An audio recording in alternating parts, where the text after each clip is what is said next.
नमस्कार, आप देख रहे हैं न्यूज़ 24। मैं हूं विपनेश माथुर। देश के इतिहास में पहली बार बॉलीवुड हीरोइन ने किसी सरकार को सीधे ललकारा है। महाराष्ट्र की सरकार और शिवसेना नेताओं पर रोज करारे हमले करने वाली कंगना रनौत मुंबई पहुंच गई हैं। पहले बॉलीवुड में भाई भतीजावाद का मुद्दा उठाकर एक बड़े तबके से लोहा लेने वाली कंगना ने ऐसी जंग छेड़ दी है जिसका अंजाम क्या होगा किसी को नहीं पता।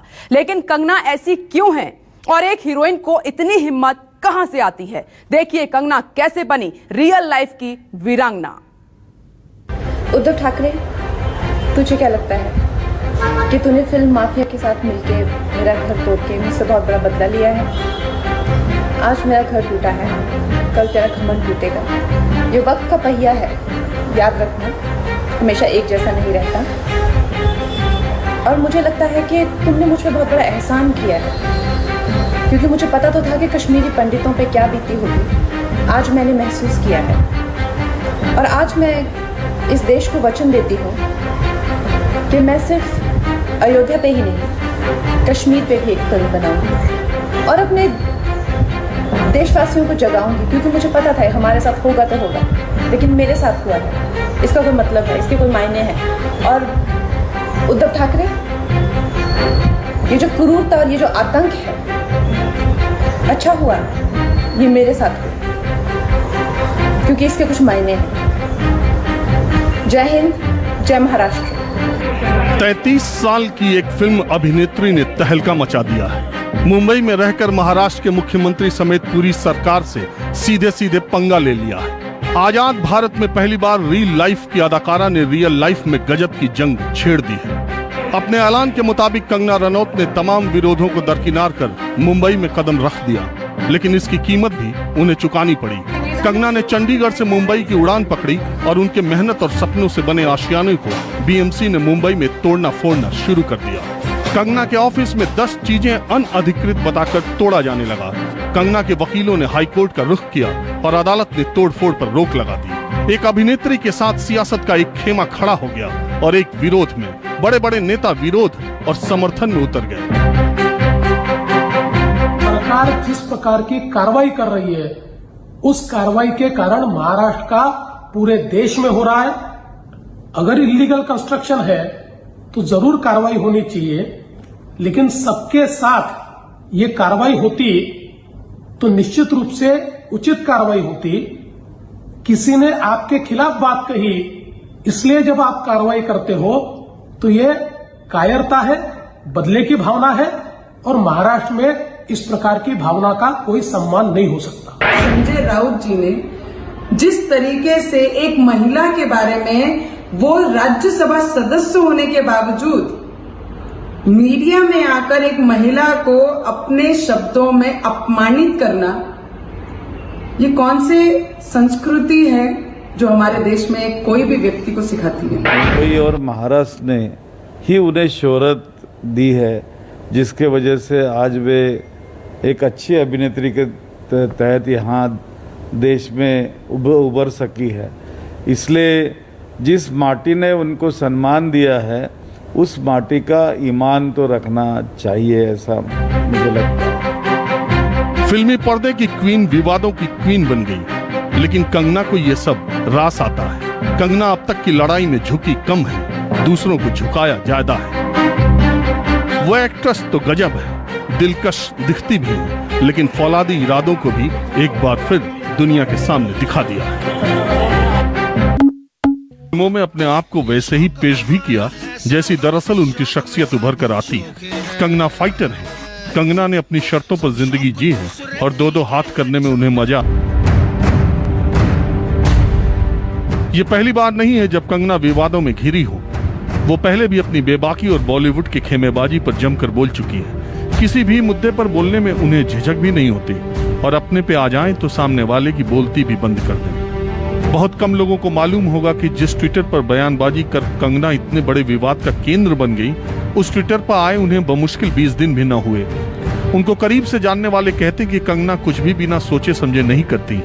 याद रखिए, 19 अगस्त को सुप्रीम कोर्ट ने सुशांत सिंह मामले में सीबीआई जांच की मंजूरी दी और उसके 2 दिन बाद ही कंगना ट्विटर पर अवतरित हो गईं। ट्विटर पर अपने आगमन का ऐलान कंगना ने ऐसे किया: पहले ही ट्वीट में कंगना ने इरादे साफ कर दिए। बॉलीवुड वालों का कहना है कि कंगना अपने एजेंडे के चलते ट्विटर पर आई है। आज मैं साफ कर देना चाहती हूँ कि हाँ, मेरा एजेंडा है राष्ट्रवाद, राष्ट्रवाद, राष्ट्रवाद। और 21 अगस्त को ही ट्विटर पर पहला वीडियो जारी किया। जो कहा मैं चुड़ैल हूँ और मेरे पैर उल्टे हैं, इस बात का फायदा उठाया कि मैं सोशल मीडिया पे नहीं हूँ, मगर फिर भी मैंने कभी सोशल मीडिया पे मैं आई नहीं, क्योंकि मुझे कभी अपने ऑडियंस से वो दूरी महसूस नहीं हुई और मुझे लगा कि अगर मुझे कुछ कहना है तो मैं रूडिमेंट्री वे में क्यों कहूँ। मैं फिल्मों के जरिए मैंने वुमेन एम्पावरमेंट के बारे में इतना कुछ कहा, मैंने नेशनलिज्म के बारे में इतना कुछ कहा, तो मैं आर्टिस्टिक तरीके से कहूंगी। मैं डायरेक्टली ऐसी रूडिमेंट्री वे में क्यों कहूँ, मैं तो आर्टिस्ट हूँ। तो मेरा हमेशा ये एक इसके बारे में नजरिया रहा है।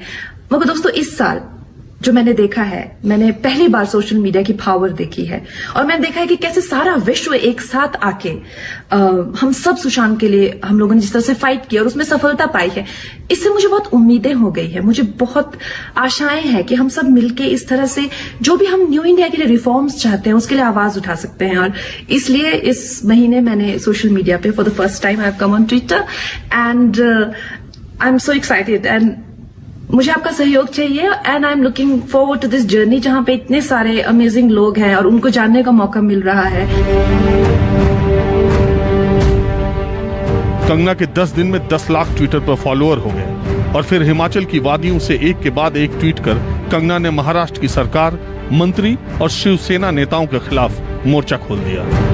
इसका जिम्मेदार है ये जो मानसिकता आपने, जिसका भौंडा प्रदर्शन पूरे समाज के सामने, पूरे देश के सामने किया है, वो मानसिकता इसकी जिम्मेदार है। और इस देश की बेटियां आपको माफ नहीं करेगी संजय जी। आपने उन सब महिलाओं का शोषण करने वालों को सशक्तिकरण किया है, इस देश की बेटियां आपको माफ नहीं करेंगी। जब आमिर खान जी ने कहा था मुझे इस देश में डर लगता है, तब उनको किसी ने हम कहा, या जब नसीरुद्दीन शाह जी ने कहा था तब उनको किसी ने नहीं कहा। जो मुंबई पुलिस की मैं तारीफ करते हुए नहीं थकती थी, आप देख लीजिए मेरे पुराने कोई भी इंटरव्यूज, आज जब वो पालघर की लिंचिंग में साधुओं को के सामने वो कुछ नहीं करते हैं, खड़े रहते हैं, या एक लाचार बाप जैसे कि सुशांत के पिताजी उनकी एफआईआर नहीं लेते हैं, मेरी स्टेटमेंट नहीं लेते हैं, तो इस प्रशासन के चलते हुए अगर मैं उनकी निंदा करती हूं, ये मेरी अभिव्यक्ति की आजादी है, मैं उनकी निंदा करती हूं। संजय जी, मैं आपकी निंदा करती हूं, आप महाराष्ट्र नहीं हैं। आप ये नहीं कह सकते कि मैंने महाराष्ट्र की निंदा की। और संजय जी, मैं 9 सितंबर को आ रही हूं। आपके लोग कह रहे हैं कि आप लोग मेरा जबड़ा तोड़ देंगे, आप लोग मुझे मार डालेंगे। आप लोग मुझे मारिए, क्यों? क्योंकि इस देश की जो मिट्टी है वो ऐसे ही खून से सींच कर इस देश की जो गरिमा है और अस्मिता के लिए न जाने कितने लोगों ने अपनी जान दी है। और हम भी देंगे संजय जी, हम भी देंगे, क्योंकि हमको भी वो कर्ज निभाना है। मिलते हैं 9 सितंबर को। जय हिंद, जय महाराष्ट्र। 6 सितंबर को ऐलान करके 9 सितंबर को मुंबई में कंगना रनौत पहुंच गई। जिस सियासत के करीब बॉलीवुड के दिग्गज सहूलियत के हिसाब से आते जाते रहते हैं और खुद को पॉलिटिक्स से दूर दिखाते हैं, उनको कंगना पहले से ही निशाने पर लेती रही हैं। जो कहते हैं कि हम पॉलिटिक्स के बारे में क्यों बोले, हमने क्या किया, हमने कुछ नहीं किया। सो ऐसे नहीं चलता। You have to be responsible. घर में तो बिजली पानी आता है, मैं क्यों पॉलिटिक्स से, सो हाउ, ये देश ने, आप उस देश की वजह से आपका घर है, ये देशवासियों का ही पैसा है जो जिससे करके आप मर्सिडीज में बैठते हैं। How can you talk like that? हम तो फिल्मों में काम करने वाले हैं, हम कैसे पॉलिटिक्स की बात करते?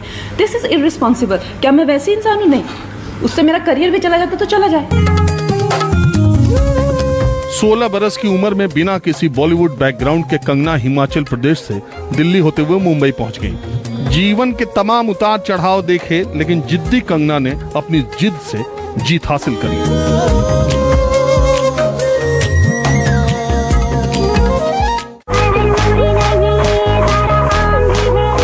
पिछले दशक में सिर्फ अपने दम पर कई फिल्मों को सुपरहिट कराकर कंगना बॉलीवुड की क्वीन बन गई।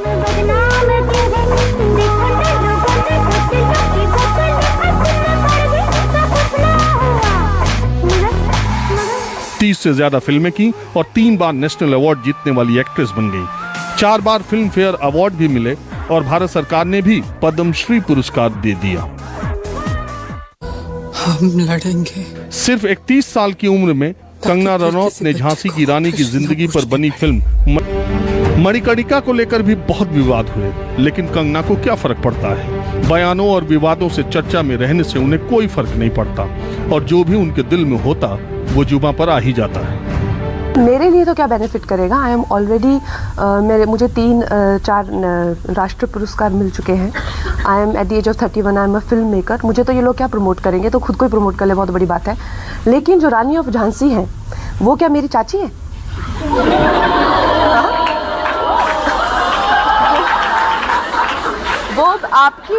वो आपकी भी उतनी ही है जितनी मेरी है। तो फिर ये लोग जो हैं क्यों डर रहे हैं, क्यों खिसिया रहे हैं कि मैंने नेपोटिज्म के करके बोला तो इनकी हवाइयाँ उड़ गई।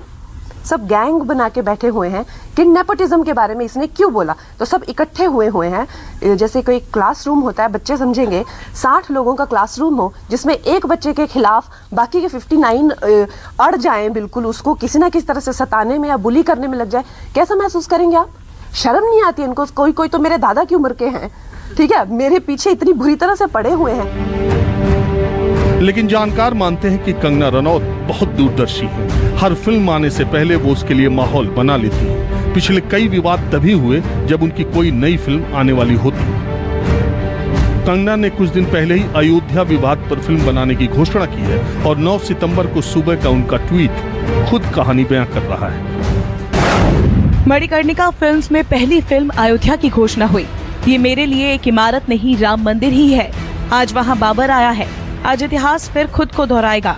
राम मंदिर फिर टूटेगा, मगर याद रख बाबर, ये मंदिर फिर बनेगा, ये मंदिर फिर बनेगा। जय श्री राम, जय श्री राम।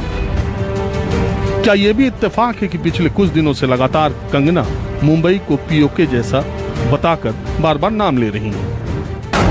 मेरे आने से पहले ही महाराष्ट्र सरकार और उनके गुंडे मेरे ऑफिस के बाहर पहुंच गए हैं और उसे गिराने की तैयारी कर रहे हैं। मेरे दुश्मनों ने एक बार फिर साबित कर दिया है कि क्यों मुंबई पाक के कब्जे वाला पीओके है। और मुंबई पहुंचते ही ऐलान कर दिया कि अयोध्या के बाद वो कश्मीर पर अगली फिल्म बनाएंगे। पहली बार किसी एक्ट्रेस के दिमाग और हिम्मत दोनों के आगे बड़े बड़ों को पसीना आने लगा है, क्योंकि कंगना ऐसी है ही। मैं इनकी वाट लगा दूंगी, एक एक को एक्सपोज करूंगी। Bureau report, news 24। तो ये रिपोर्ट आपने देखी। इस रिपोर्ट ने कंगना के बारे में पूरी कहानी बयां की। इसी रिपोर्ट के साथ यहां रुकना एक छोटे से ब्रेक के लिए। ब्रेक के बाद देखिए मुंबई से जुड़ी इस वक्त की सबसे बड़ी खबर।